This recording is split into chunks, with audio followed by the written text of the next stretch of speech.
इन दोस्तों, एग्ज़ाम के चैनल में आपका स्वागत है। मेरा नाम है DK रोहिला। देखिए दोस्तों, मध्य प्रदेश पुलिस की वैकेंसी आ चुकी है, ठीक है। उसी को लेके मेरा डिटेल वीडियो है। अगर आपको शॉर्ट वीडियो देखना है तो उसका लिंक मैंने वीडियो के डिस्क्रिप्शन बॉक्स में दिया है।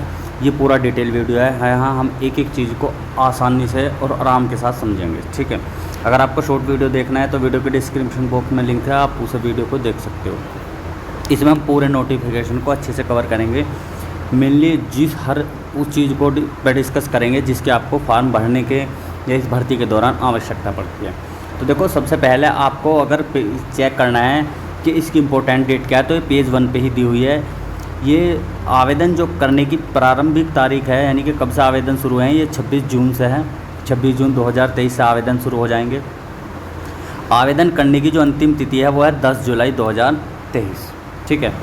इसके अलावा आवेदन जो संशोधन होगा, मान लो आपने कोई डिटेल भरी है और वो गलत होगी बाय मिस्टेक, तो उसे संशोधित आप 26 तारीख से करना शुरू कर सकते हो और 15 जुलाई तक आप संशोधित कर सकते हो। यानी कि 10 जुलाई को जब जब 10 जुलाई को फॉर्म भरने कंप्लीट हो जाएंगे, उसके आवेदन करने की तिथि कंप्लीट हो जाएगी, उसके बाद भी आप 5 दिन बाद तक आवेदन कर सकते हैं।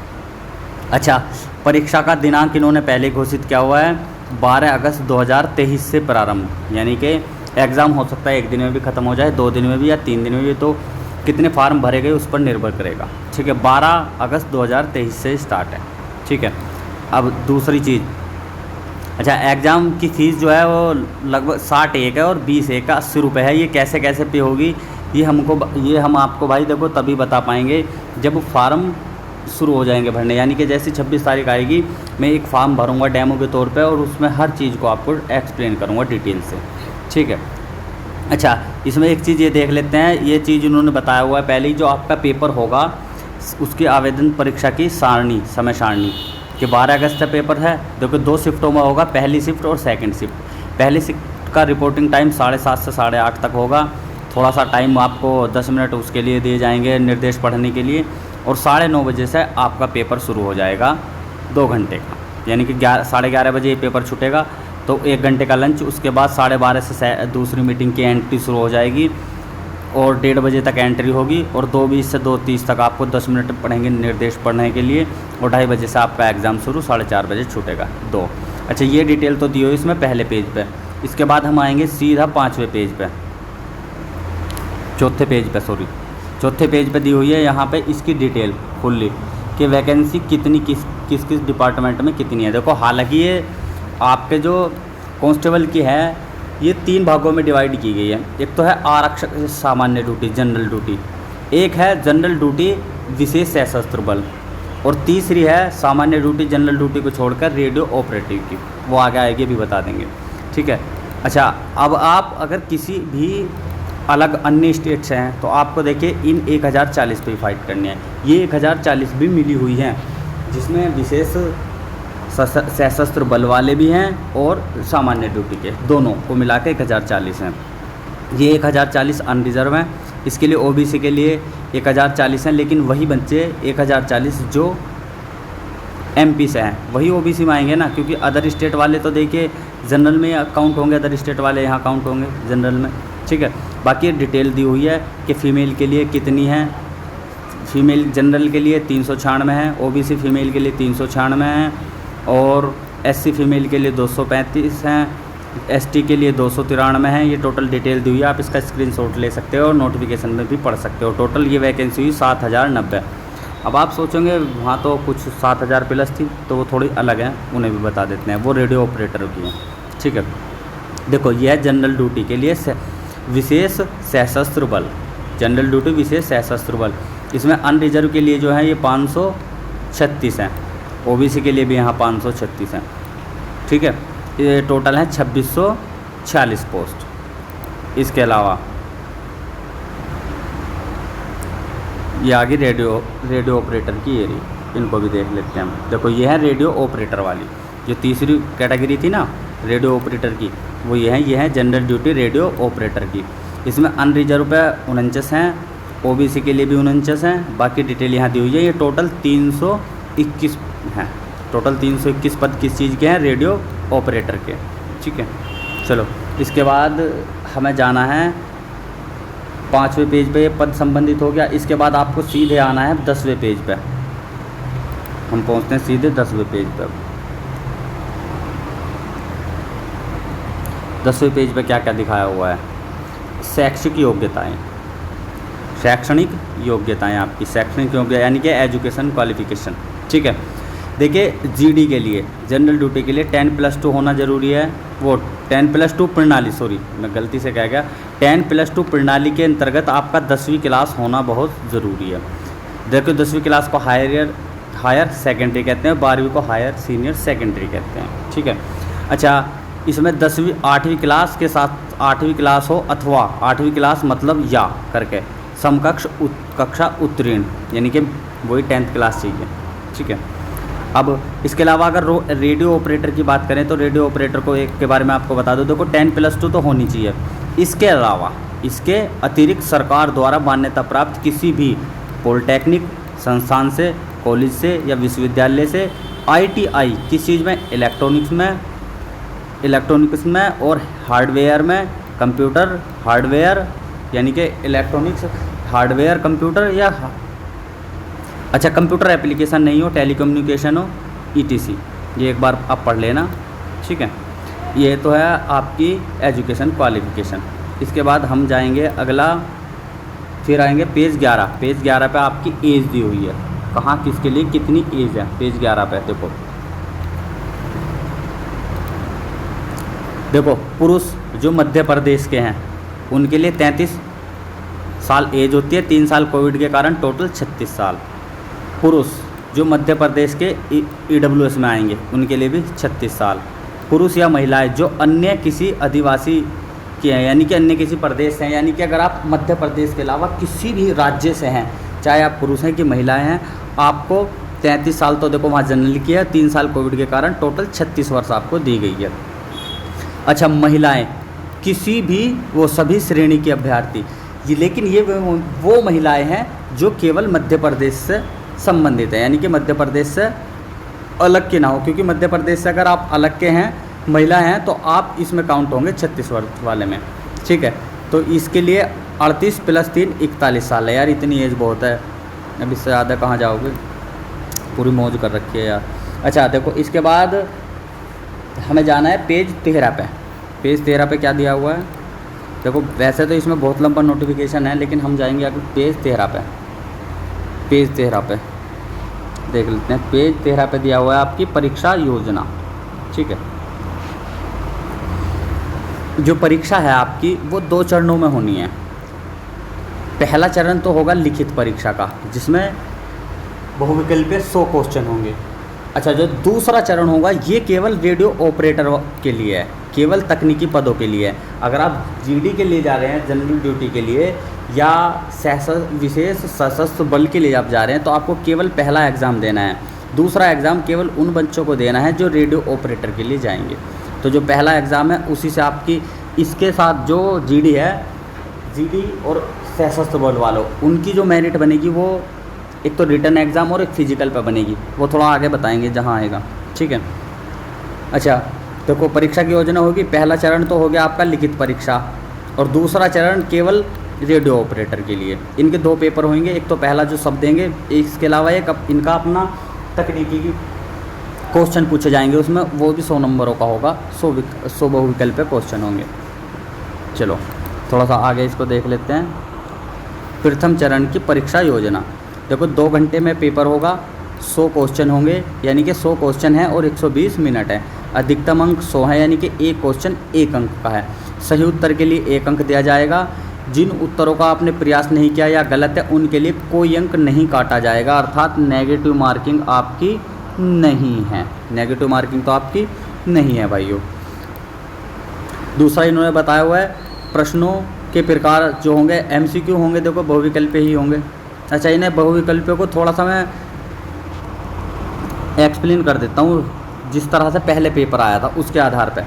देखो जो ये 40 अंक हैं आपके सामान्य ज्ञान के, ये सामान्य ज्ञान के 40 क्वेश्चन में से, और तार्किक ज्ञान के, ये दोनों के मिला के 40 क्वेश्चन आएंगे। लेकिन जो पिछली बार आए थे वो लगभग 20 क्वेश्चन तो इसमें से जीएस के थे और 20 ही क्वेश्चन आपके तार्किक ज्ञान के थे, यानी कि दोनों के मिला के 40 क्वेश्चन आए थे। ठीक है, अगर इन 30 की बात करें या ये 30 अंक बौद्धिक क्षमता और मानसिक अभिरुचि के हैं। इसमें जो बौद्धिक क्षमता वाले थे इसके 25 क्वेश्चन थे, 20 किसी शिफ्ट में 23-24 भी थे, और जो मानसिक अभिरुचि के इसके 5 से 7 क्वेश्चन थे। अधिकतर में 5 ही थे, 5-25 का ही वो था, लेकिन एक किसी शिफ्ट में हो गया था क्वेश्चन आगे पीछे। अब इसकी बात की जाती है 30 अंक, ये 30 क्वेश्चन होंगे। ये विज्ञान और सरल गणित के, ये लगभग 50-50 रहता है, यानी कि 15-15 या 14-16 का रेशो रहता है। लगभग 14-15 क्वेश्चन विज्ञान के होंगे और 14-15 क्वेश्चन ही मैथ के होंगे। इस तरह से टोटल मिलाकर आपके 100 क्वेश्चन बनेंगे और 100 नंबर के बनेंगे। इसके बाद अब आपको जाना है, अच्छा अभी फिजिकल स्टैंडर्ड है पेज 14 पे। अब आते हैं पेज 14। देखो पहली चीज़ तो देखो, जो रिटन एग्ज़ाम होगा उसके बाद 7 गुना अभ्यर्थियों को फिजिकल के लिए बुलाया जाएगा। जितने पद हैं उनके 7 गुना को फिजिकल के लिए बुलाया जाएगा, पहली चीज़। अच्छा, दूसरी ये चीज़ आपको बता ही चुके हैं, 2 घंटे हैं, 100 प्रश्न होंगे। तकनीकी वालों के लिए भी जो दूसरा पेपर होगा ना उनका, उसके लिए 100। अब आ जाते हैं इसके बाद अब फिजिकल के बारे में थोड़ा सा मैं आपको बता देता हूँ।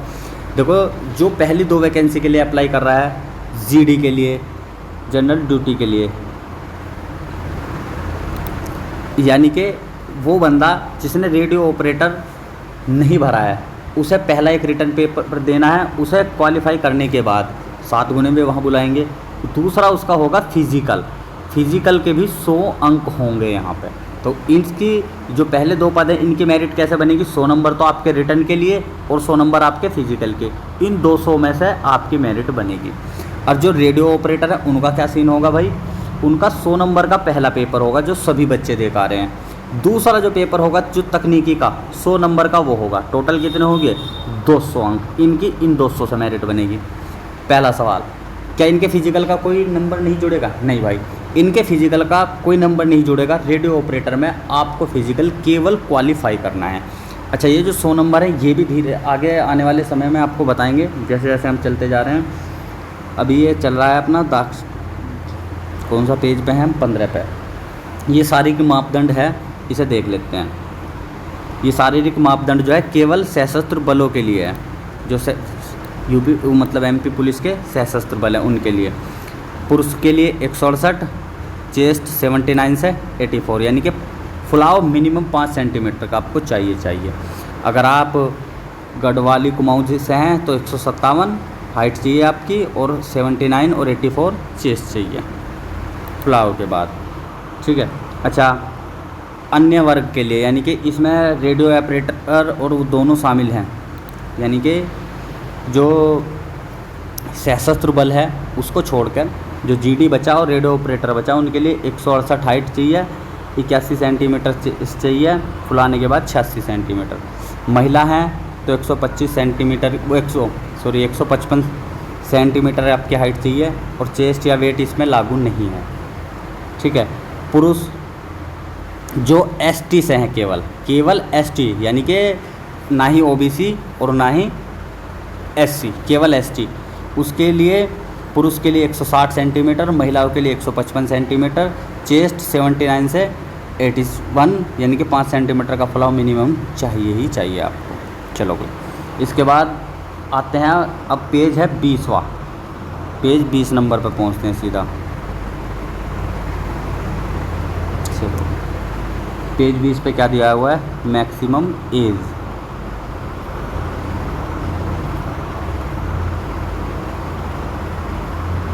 मैक्सिमम एज का तो हम बता ही चुके थे आपको। यहाँ एक कोई पॉइंट था जो हम आपको डिस्कस करने वाले थे। हाँ भाई, इसमें यह है जो आपकी डॉक्यूमेंट वेरिफिकेशन होगा, वो देखो ज़रा, आवेदक के साथ मूल प्रमाण पत्र दस्तावेज उनकी प्रति लेकर आएँ। प्रमाण पत्रों की जांच भी आपकी तभी होगी जब आपका शारीरिक परीक्षा होगी, शारीरिक दक्षता होगी। यही बताना था। अब चलते हैं सीधा पेज नंबर 24 पर। पेज 24, चलो देखो, यहाँ आपके फिजिकल के 100 नंबरों का डाटा दिया हुआ है, यानी कि रिटर्न के 100 नंबर आप देख चुके हैं, अब यहाँ है फिजिकल के 100 नंबर कैसे कैसे निर्धारित किए हुए इन्होंने। सबसे पहले तो देखिए, जो गोला होगा पुरुषों के लिए गोला फेंक है, उसका वज़न होगा 7.26 kg, यानी कि 7.25 किलो के लगभग का ये गोला है। जो महिलाओं के लिए गोला फेंकने को मिलेगा वो 4 किलो का होगा। अच्छा, जो दौड़ होगी 800 मीटर की, उसके लिए एक अवसर मिलेगा। लंबी कूद और गोला फेंक के लिए 3-3 अवसर प्रदान किए जाएंगे। अगर आप पहली बार में कर लेते हो तो अच्छी बात है, अगर नहीं कर पाते हो, पहला फेल मार गई, दूसरा फेल मार गई, तो इस तरह से आपको 3 मौके मिलेंगे, उसके बाद कोई मौका नहीं मिलेगा। चलो भाई देखो, आरक्षक जीडी के लिए 800 मीटर की दौड़ है, ये लंबी कूद है और ये गोला फेंक है। इधर आपके दिए हुए हैं अंक, यानी कि आप कितने समय में दौड़ पूरी करते हो, या कितना गोला फेंकते हो, कितना लंबा कूदते हो, आपको कितने अंक मिलेंगे। ठीक है, अगर आप 198.3 सेकंड से ज़्यादा का समय लेते हैं तो आपको 0 अंक मिलेंगे। ऐसे यहाँ आप 2.96 मीटर से कम का गोला फेंकते हैं तो आपको 0 अंक है, वो लंबी कूद। और अगर गोला आप 3.83 मीटर तक फेंकते हैं तो आपको 0 अंक है। अब देखो, ये बढ़ता चला जाएगा, जैसे जैसे आपकी दक्षता बढ़ती चली जाएगी वैसे वैसे नंबर बढ़ते चले जाएंगे। एग्जाम्पल के तौर पे हम देख लेते हैं 10 अंकों के लिए, थोड़ा 10 अंक तो कम से कम चाहिए भाई फाइट करने के लिए। 10 अंक अगर आपको लाने हैं तो आपको 180 सेकंड से कम समय में दौड़ना पड़ेगा। ठीक है, और गोले को कम से कम 3.6 से लेकर 3.77 मीटर तक फेंकना पड़ेगा। वो लंबी कूद, सॉरी, गोला ही फेंकना आ जाता है, बार बार गोला ही ज़्यादा फेंकना है क्या हमको। चलो भाई, लंबी कूद जो है वो 3.86 मीटर से कम और 3.377 मीटर के बीच अगर आप गोला फेंकते हो तो आपको 10 अंक मिलेंगे। ऐसी गोला फेंक, अरे फिर गोला ही फेंक बोल दिया हम, ये दौड़ है, कूद है भाई, लंबी कूद। गोला आपको 5.53 मीटर से लेके 5.36 मीटर तक आप गोला फेंकते हो तब आपको 10 अंक मिलते हैं। एग्जाम्पल के तौर पे अगर हम बात करने लगे कि भाई 15 अंक लाने के लिए हमें क्या करना पड़ेगा, तो देखिए आपको जो रेस है वो 170 सेकंड से कम में पूरी करनी पड़ेगी। और जो लंबी कूद है, अब कितना लंबी कूद ही बोले हम, 4.31 मीटर, यानी कि 4 मीटर 31 सेंटीमीटर से कम और 4 मीटर 22 सेंटीमीटर तक अगर आप फेंकते हैं, मतलब आप दौड़ते हैं, वो कूदते हैं। आप फेंकना बोल दिया, दौड़ना बोल दिया, एक बार भी कूदना नहीं बोला। ये है लंबी कूद आपकी। ठीक है, ये आपको ऐसी मिल जाएगी नोटिफिकेशन में, आप पढ़ लेना, वो तो वहीं वेरी करेगा भाई कितना है। हालांकि अगर आप बात करें फाइनल की, क्योंकि देखो इसमें जो लंबी कूद के हैं 30 अंक हैं, लंबी कूद के कितने हैं 30 अंक हैं, गोला फेंक के कितने हैं 30 अंक है, रेस के कितने हैं 40 अंक है, तो यानी कि टोटल मिलाकर हो गया 100। अगर आप चाहते हो भाई 100 नंबर का फिजिकल तक, तो खैर कौन ही पहुंचेगा। चलो लेकिन हम हाईएस्ट देख लेते हैं। अगर आपको 30 नंबर लाने हैं लंबी कूद में तो आपको 5.57 मीटर तक की लंबी कूद करनी पड़ेगी, और आपको आप सीधा 8 मीटर मान लो गोला फेंकना पड़ेगा। हालांकि एग्जैक्ट वैल्यू 8.76 मीटर है। और ऐसे ही दौड़ आपको 126 सेकंड से कम में करनी पड़ेगी, तब जाकर आपको 40 अंक मिलेंगे। गोली की तरह दौड़ना पड़ेगा रे भैया, तब जाके इतना अंक होगा। अच्छा, अब देखो ये हो गया पेज 26। अब इसके बाद हम चलते हैं सीधा आपको पेज 39 पे लेके कि आवेदन कैसे करना है। ये देखो उसी की लिस्ट है। सबसे पहले मैंने जीडी की बताई थी, उसके बाद ये आपकी है लिस्ट महिलाओं की, और उसके बाद ये है रेडियो ऑपरेटर वाली। ठीक है ना, तीनों लिस्टें आप देख लेना। हम चलते हैं सीधा पेज 39 पे, क्योंकि पेज 39 पे दिया हुआ है कि आवेदन कैसे करना है। पेज 39, चलिए भैया ये आ गया पेज 39। आवेदन कैसे कैसे करना है आपको ये दिखाया हुआ है यहाँ पे। ये एक लिंक एक्टिवेट हो जाएगा MP ऑनलाइन government.in करके, इस पर जाकर आपको एप्लीकेशन पे क्लिक करना है, ESB पे क्लिक करना है। ये लिंक तभी एक्टिवेट हो पाएगा। और कैसे कैसे फॉर्म भरना है ये सारी डिटेल जैसे ही लिंक एक्टिवेट होगा मैं एक वीडियो बना कर डाल दूँगा, आप वहाँ देख सकते हैं। इन शॉर्ट में अब आपको बता देते हैं। देखो दोस्तों, डेली शाम को 8 बजे हम एक वीडियो अपलोड करते हैं स्टैटिक जीके की। 5 मिनट की ये वीडियो होती है, केवल 5 मिनट की। इसे ज़रूर देखा करो, क्योंकि इसमें हमेशा मैंने ऐसे क्वेश्चन दिए हैं ये नहीं कहीं से कॉपी पेस्ट मारते हैं, हमेशा ऐसे क्वेश्चन लिए जो एग्जामों में पूछे जाते हैं। 5 मिनट का वीडियो डेली देखना है, ठीक है भाई।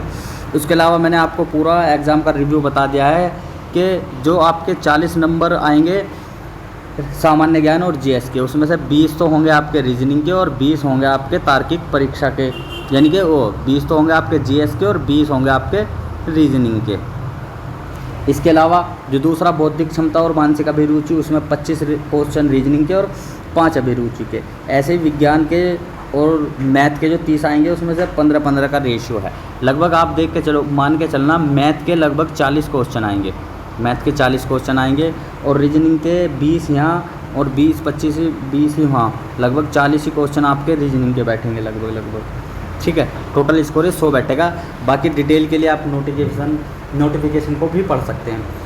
इस वीडियो में इतना ही दोस्तों, धन्यवाद। मिलते हैं अगली वीडियो में, तब तक के लिए जय हिंद दोस्तों।